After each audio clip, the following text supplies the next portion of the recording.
Bonjour et bienvenue à tous pour cette leçon numéro 29 de notre cours de communication et de vocabulaire en français de niveau intermédiaire. Le thème de la leçon d'aujourd'hui s'intitule « Proposer ». Ce sera donc évidemment le thème de la leçon numéro 29 du manuel de communication. À l'occasion de cette leçon numéro 29, nous introduirons également le chapitre numéro 18 du manuel de vocabulaire qui s'intitule, lui, la communication. J'espère que tout s'est bien passé pour vous jusqu'ici, que le rythme de notre cours vous convient, que ce n'est ni trop dur ni trop facile, et je vous souhaite bon courage pour la suite. C'est parti pour cette leçon numéro 29.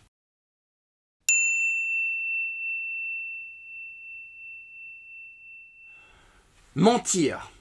En français, le verbe mentir signifie ne pas dire la vérité.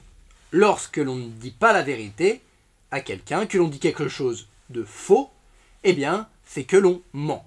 Je vous mens, c'est-à-dire je ne vous dis pas la vérité, je vous dis quelque chose de faux. Lorsque l'on ment, eh bien, en général, on peut également dire que l'on cache des choses à quelqu'un.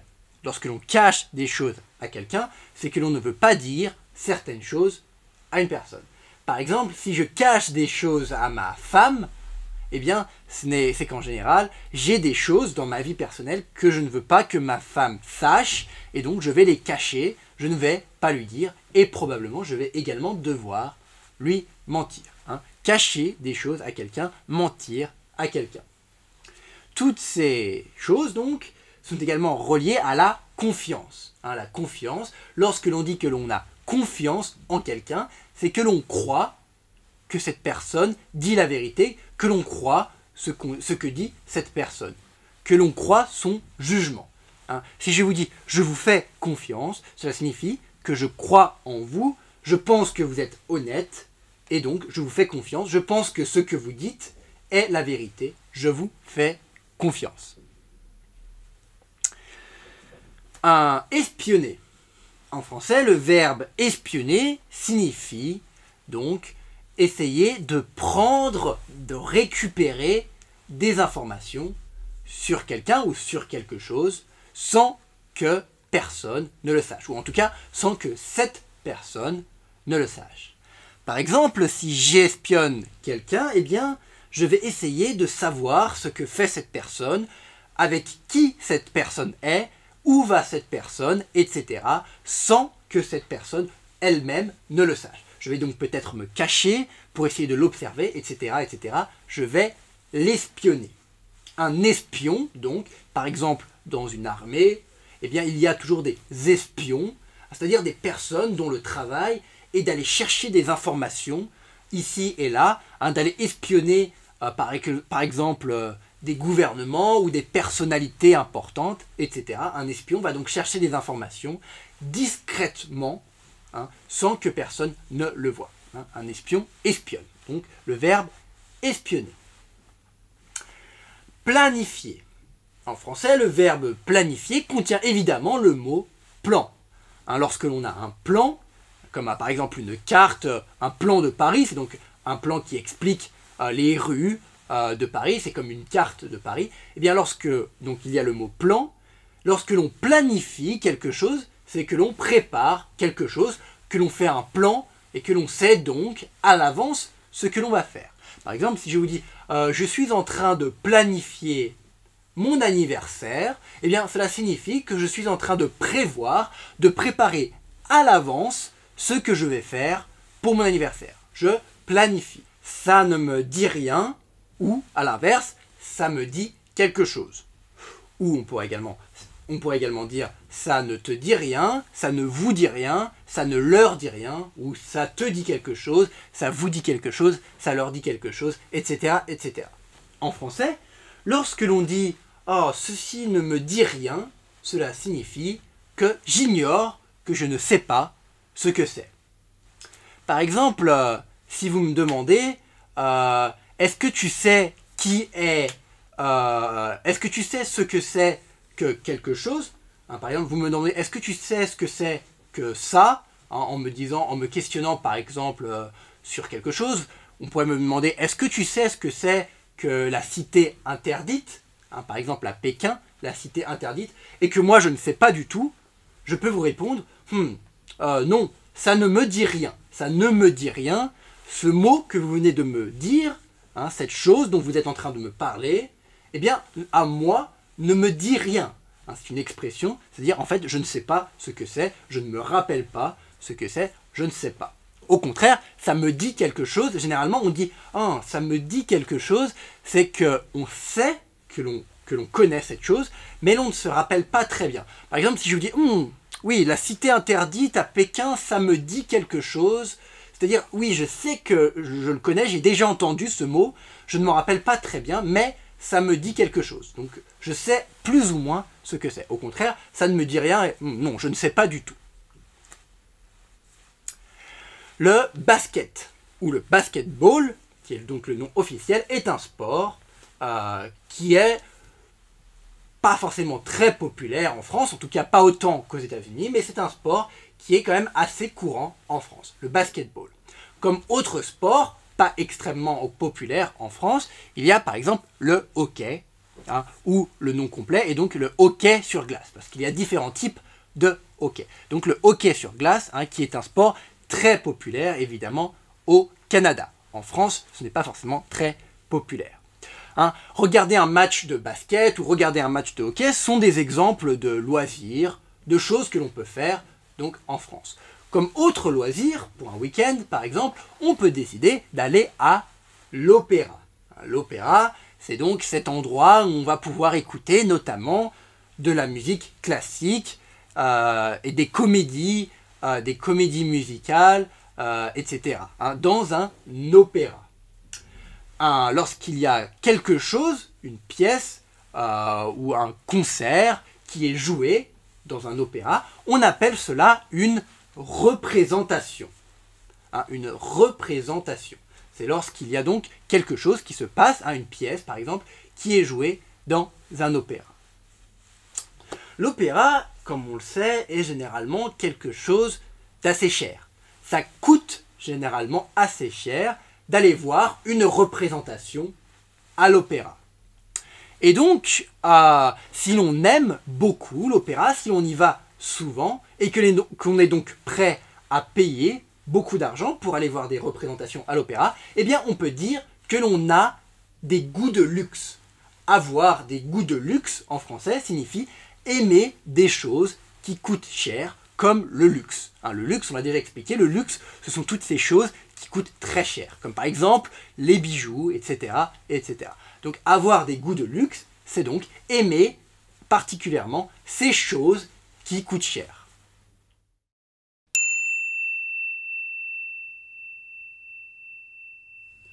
Louise, on se fait quelque chose ce week-end? J'ai besoin de me changer les idées. Qu'est-ce qu'il t'est encore arrivé? C'est encore à propos de Julie? Ouais. L'autre jour, elle m'avait dit qu'elle était au boulot, mais j'ai un pote qui l'a aperçue avec un autre mec dans la rue. En gros, elle me ment. Tu penses qu'elle me cache quelque chose? Je n'en sais rien. Il faut que tu en parles avec elle, je pense. Oui, mais j'ai pas envie qu'elle s'imagine que je l'espionne. Dans ce cas, il faut que tu te demandes si tu as confiance en elle ou pas. Ouais. Bon, et si on planifiait quelque chose pour ce week-end, plutôt que de penser à ça pour le moment? Oui, tu as raison. On pourrait aller au ciné. Il y a quoi au ciné? Il y a le nouveau film de Luc Besson. Luc Besson, ça ne me dit rien. Que dirais-tu d'aller voir du sport? Qu'est-ce que tu as en tête exactement? Je ne sais pas. Je me disais qu'on aurait pu aller voir un match de foot, de basket, de rugby ou de hockey. Quelque chose dans ce genre, quoi. Bof, tu sais, le sport, ce n'est pas trop mon truc. Ça ne m'intéresse pas vraiment. Tu as envie de faire quoi alors? Si tu veux bien, on pourrait aller à l'opéra. J'aimerais bien, mais l'opéra ce n'est pas donné. Tu as des goûts de luxe, Louise. J'ai entendu dire qu'il y avait des prix étudiants pour les représentations de ce week-end. Ah bon? Ben, dans ce cas, pourquoi pas?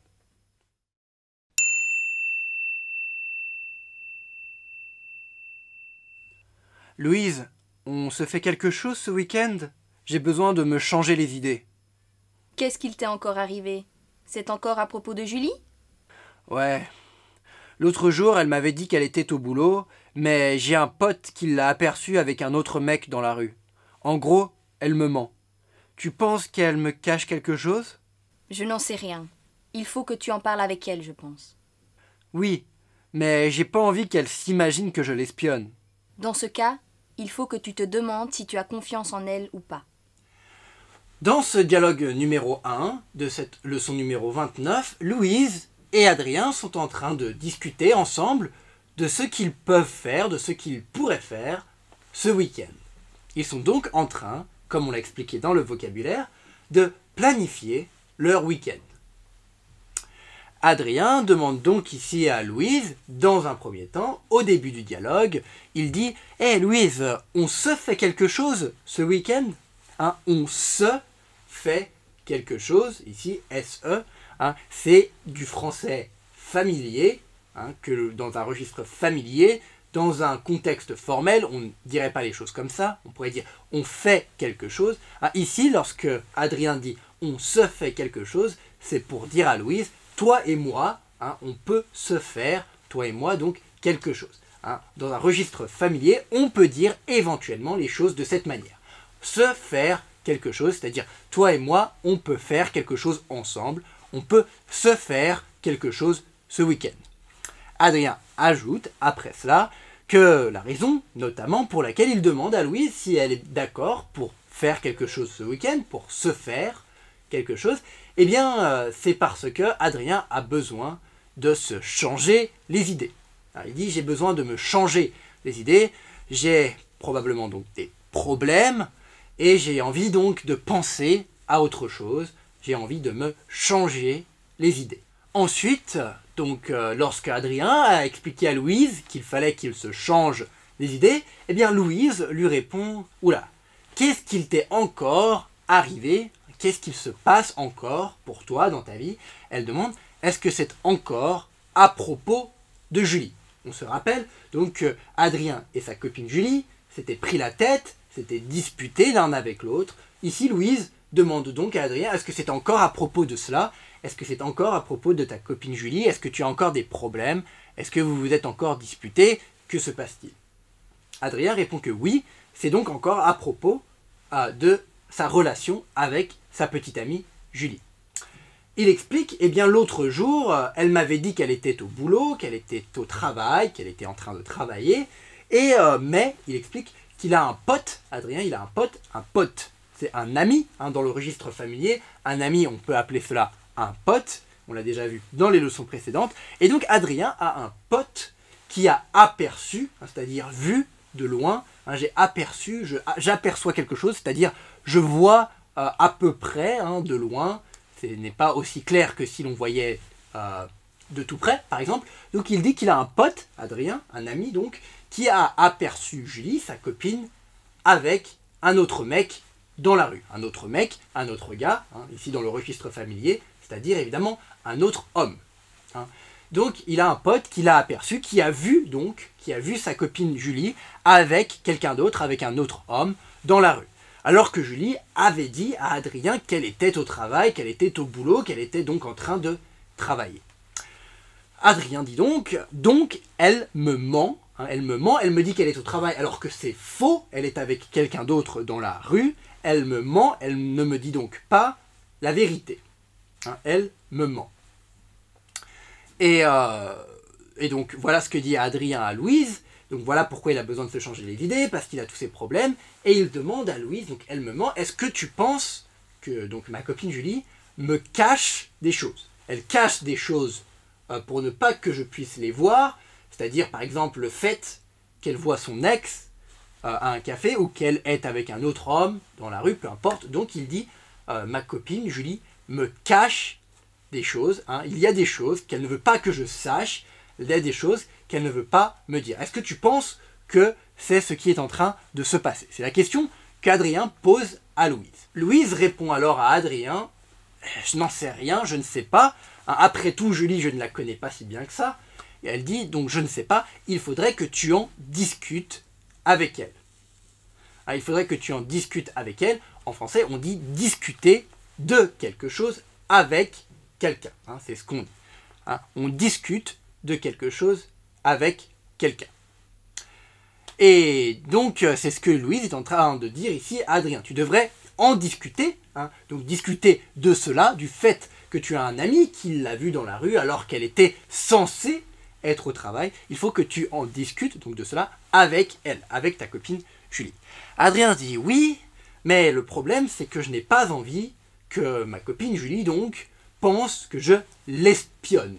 Que je l'espionne, c'est-à-dire que je l'observe, que j'essaye d'avoir des informations sur elle, sur ce qu'elle fait, etc., derrière son dos, c'est-à-dire lorsqu'elle ne le sait pas. Je ne veux pas qu'elle s'imagine que je suis derrière elle, que je me cache et que j'essaye donc de l'espionner. Hein, c'est ce qu'Adrien est en train de dire à Louise ici.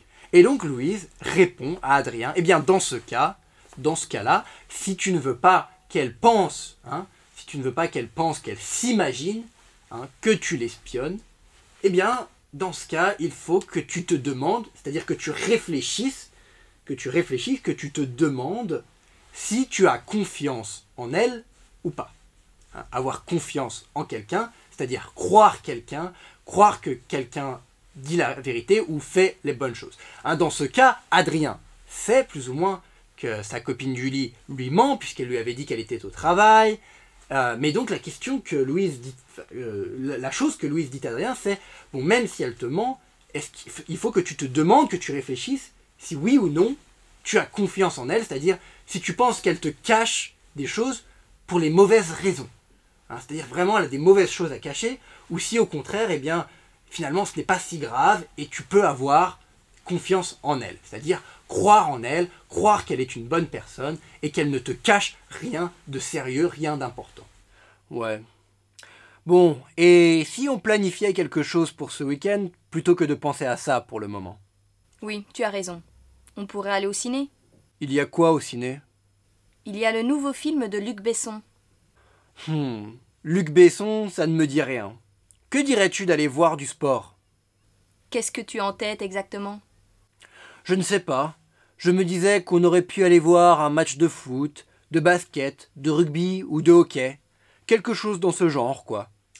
Ici, après que Louise ait dit à Adrien qu'il fallait qu'il se pose la question, qu'il réfléchisse, qu'il se demande s'il avait ou non confiance en sa copine Julie, eh bien, ici, Adrien répond à Louise, bon, et si on planifiait quelque chose pour ce week-end plutôt que de penser à ça pour le moment. Hein, c'est-à-dire, Adrien ici veut changer de sujet, il ne veut plus vraiment parler de sa dispute avec Julie, il ne veut plus parler de ses doutes qu'il a sur Julie. Il dit, bon, et si on planifiait quelque chose pour ce week-end plus tôt? Alors, et si, lorsque en français, généralement, plutôt dans un registre familier, on dit « Oh, et si on faisait cela, et si on préparait cela, et si on allait quelque part, etc. » C'est une façon de proposer quelque chose à quelqu'un. Par exemple, si vous me demandez « Bon, Adrien, où est-ce que tu veux partir? Où est-ce que tu veux que l'on parte ensemble, nous tous ensemble? Où est-ce que tu veux que l'on parte en vacances ?» Eh bien, je peux vous répondre « Et si on partait tous ensemble à Shanghai ?» Ou « Et si on partait tous ensemble à Paris ?» Hein, lorsque l'on dit « et si », c'est une façon, en français, de proposer à quelqu'un, ou à plusieurs personnes d'ailleurs, de faire quelque chose. La chose importante à retenir, c'est que lorsque l'on utilise ce « et si », eh bien, on doit donc utiliser l'imparfait ensuite. C'est ce que fait Adrien ici. « Et si on planifiait donc quelque chose pour ce week-end » ? Et si on partait ici, et si on allait là-bas, etc., etc. On utilisera toujours l'imparfait après ce « et si ». Alors, planifier, on l'a expliqué dans le vocabulaire, c'est le verbe planifier, c'est-à-dire préparer, prévoir quelque chose à l'avance. Donc, c'est ce qu'Adrien propose ici à Louise. Et si on préparait, et si on planifiait quelque chose à l'avance, donc, pour ce week-end, pour que l'on sache quoi faire. Louise répond alors à Adrien, oui, tu as raison, on devrait planifier quelque chose. Alors, une chose importante, c'est qu'ensuite, Louise dit, on pourrait aller au ciné. Alors, juste au passage, ciné, évidemment, en français, c'est l'abréviation de cinéma. Un cinéma, là on va voir des films, eh bien, dans un contexte plus familier, on dira en général le ciné. Le cinéma, le ciné. Ciné, c'est donc l'abréviation. Alors, ici, Louise utilise le conditionnel. Elle dit on pourrait aller au cinéma. On pourrait, donc le verbe pouvoir conjugué au conditionnel. Généralement, donc, utiliser le conditionnel est une manière commune de proposer quelque chose. Si vous me demandez Adrien, qu'est-ce que tu veux faire ce week-end? Eh bien, je peux vous dire on pourrait aller là-bas. Donc, utiliser le verbe pouvoir au conditionnel est une façon de proposer des choses. On pourrait aller au ciné, on pourrait aller visiter la cité interdite, on pourrait aller boire des verres, etc. Utiliser le verbe pouvoir conjugué au conditionnel est une façon de proposer quelque chose en français. Ensuite, une fois que Louise donc, a proposé à Adrien, qu'elle lui a dit on pourrait aller au ciné, eh bien Adrien lui répond qu'est-ce qu'il y a au ciné? Qu'est-ce qu'il y a au ciné? Cela signifie évidemment quel film y a-t-il au ciné? Quel film peut-on voir au ciné donc ce week-end? Louise répond alors à Adrien qu'il y a le nouveau film de Luc Besson. Luc Besson, c'est un réalisateur, c'est-à-dire une personne qui réalise, qui fait des films. Luc Besson, c'est donc un réalisateur français qui est assez célèbre. C'est l'un des réalisateurs français les plus célèbres en ce moment. C'est l'un des réalisateurs français qui fait les films avec les plus gros budgets donc, du cinéma français. Bref, Louise dit donc à Adrien qu'il y a ce nouveau film de Luc Besson qu'ils peuvent aller voir ensemble au ciné. Adrien ensuite donc répond à Louise que en fait Luc Besson, c'est-à-dire les films de Luc Besson, eh bien ça ne lui dit rien. Ça ne lui dit rien, c'est-à-dire qu'il n'a pas envie d'aller les voir, il n'est pas très intéressé. Ça ne me dit rien, on l'avait dit dans le vocabulaire, lorsque l'on dit donc en français « Oh, ça ne me dit rien », c'est-à-dire que je ne connais pas cette chose, mais on peut également utiliser « ça ne me dit rien » pour dire que l'on n'est pas intéressé pour faire quelque chose. On peut utiliser « ça ne me dit rien » pour dire « Ah, mais en fait non, je ne connais pas, je ne sais pas de quoi tu es en train de parler », mais je peux également utiliser « ça ne me dit rien », comme le fait Adrien ici, pour expliquer que l'on n'a pas envie, que l'on n'est pas intéressé par quelque chose. Donc ici, Adrien est en train de dire qu'il n'est pas intéressé par le film, donc le nouveau film de Luc Besson. Et ensuite, il propose quelque chose d'autre à Louise. Il lui propose d'aller voir du sport. Et il dit « Et que dirais-tu » Il utilise donc le conditionnel, ici, de cette même tournure, ça ne me dit rien, ça me dit quelque chose, et là il demande Adrien, que dirais-tu, est-ce que ça t'intéresserait, donc, que dirais-tu d'aller voir du sport? C'est une façon, encore une fois, ici, que dirais-tu, c'est une façon de proposer quelque chose à quelqu'un en français. Que dirais-tu d'aller au cinéma? Que dirais-tu d'aller voir du sport? Que dirais-tu de faire ceci ou cela? Louise demande alors à Adrien, qu'est-ce que tu as en tête exactement? Qu'est-ce que tu as en tête exactement? On l'a déjà vu dans des leçons précédentes, c'est-à-dire à quoi tu penses exactement, qu'est-ce que tu veux faire exactement, quelle est ton idée, quel est ton plan, lorsque tu me dis que tu veux aller voir du sport. Adrien répond donc à Louise que, eh bien, il pourrait aller voir un match de basket, de foot, de rugby ou de hockey, par exemple. Des matchs, donc aller voir du sport, aller voir des matchs de ce genre, de ces types de sport. Il dit ce genre de sport, Adrien explique c'est ce genre de sport, le basket, le rugby, le foot, le hockey. On pourrait aller voir un match ensemble si ça te dit. Si ça te dit, c'est-à-dire si ça t'intéresse. Bof, tu sais, le sport, ce n'est pas trop mon truc. Ça ne m'intéresse pas vraiment. Tu as envie de faire quoi alors? Si tu veux bien, on pourrait aller à l'opéra. J'aimerais bien, mais l'opéra ce n'est pas donné. Tu as des goûts de luxe, Louise. J'ai entendu dire qu'il y avait des prix étudiants pour les représentations de ce week-end. Ah bon? Dans ce cas, pourquoi pas? Ici, après que Adrien ait proposé donc à Louise d'aller voir du sport, et plus particulièrement d'aller voir un match de basket, de hockey, de rugby ou de foot, eh bien ici, Louise lui répond bof, moyen.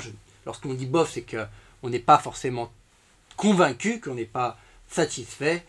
Ici, Louise dit, bof, tu sais, le sport, moi, ce n'est pas trop mon truc. Hein, ce n'est pas trop mon truc, c'est-à-dire, je ne suis pas vraiment intéressé pour aller voir un match de foot, de hockey, de basket ou de rugby. Hein, ce n'est pas mon truc, je ne suis pas vraiment intéressé. C'est ce que dit Louise ici. Adrien lui répond alors et lui demande mais tu as envie de faire quoi alors, tu as envie de faire quoi? C'est-à-dire, qu'est-ce que tu veux faire? Tu as envie de faire quoi? C'est-à-dire, qu'est-ce que tu veux faire? Qu'est-ce qui te ferait plaisir de faire donc ce week-end? Louise répond alors à Adrien, eh bien, si tu veux bien, on pourrait aller à l'opéra. Ici, donc, c'est la même chose que précédemment. Elle dit, on pourrait aller à l'opéra. Utilisation donc du conditionnel avec le verbe pouvoir. On pourrait aller, donc ensemble, à l'opéra. Et la condition qui vient avant, donc, qu'elle a ajoutée avant, qu'elle a mis avant, Louise, c'est si tu veux bien, si tu es d'accord, si tu le veux bien, eh bien, on pourrait aller à l'opéra. Donc là, c'est une façon également de proposer quelque chose en français. Si tu veux bien, on pourrait faire cela. Si tu veux bien, on pourrait aller là-bas, etc., etc. Donc c'est ce que demande ici Louise à Adrien. Si tu veux bien, si tu es d'accord, eh bien on pourrait aller à l'opéra. Adrien répond que oui, l'opéra, il voudrait bien y aller, mais le problème, Adrien dit, c'est que l'opéra, ce n'est pas donné, ce n'est pas donné, on l'a déjà vu cette expression plusieurs fois au cours de ce cours, justement, eh bien ce n'est pas donné, c'est-à-dire c'est assez cher. L'opéra c'est cher, donc Adrien, oui, pourquoi pas, moi je veux bien aller à l'opéra, mais le problème c'est que ce n'est pas donné, c'est un peu cher, non, d'aller à l'opéra. C'est pourquoi Adrien ajoute que, il dit, toi Louise, tu as des goûts de luxe. Tu as des goûts de luxe, c'est-à-dire tu aimes bien les choses qui sont chères. Qui coûtent cher. Tu aimes bien aller à l'opéra c'est cher, tu as des goûts de luxe. En français, on utilise donc cette expression, tu as avoir des goûts de luxe, pour dire à quelqu'un que cette personne donc aime les choses chères. Mais Louise, ensuite, répond à Adrien, j'ai entendu dire, des gens m'ont dit, j'ai entendu dire qu'il y avait des prix étudiants pour les représentations de ce week-end. Il y a des prix étudiants. Un prix étudiant, c'est quoi? Eh bien, c'est évidemment un prix qui est spécial et qui est réservé aux étudiants. Adrien et Louise sont des étudiants. Louise vient de s'inscrire dans un master. Adrien va partir faire ses études en Chine. Donc, ils sont tous les deux étudiants.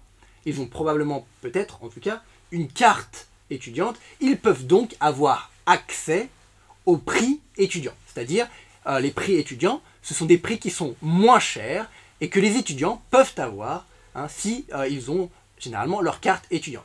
Il y a donc des prix étudiants pour les représentations. On le rappelle, on l'a vu dans le vocabulaire, une représentation, c'est donc c'est le nom que l'on donne à un événement qui se passe dans un opéra. Par exemple, un concert de musique classique, ça serait donc une représentation. On appellerait ça une représentation dans un opéra. Et bien donc, Louise explique que ces représentations à l'opéra, pour ce week-end, eh bien, il y a des prix étudiants, c'est-à-dire des places pour aller à l'opéra qui seront moins chères, réservées donc pour les étudiants. Adrien et Louise pourraient donc en profiter pour aller à l'opéra. Et c'est ce que dit Adrien, il confirme, il dit, ah bon ben, dans ce cas, s'il y a des prix étudiants donc, pourquoi pas, on peut donc aller à l'opéra.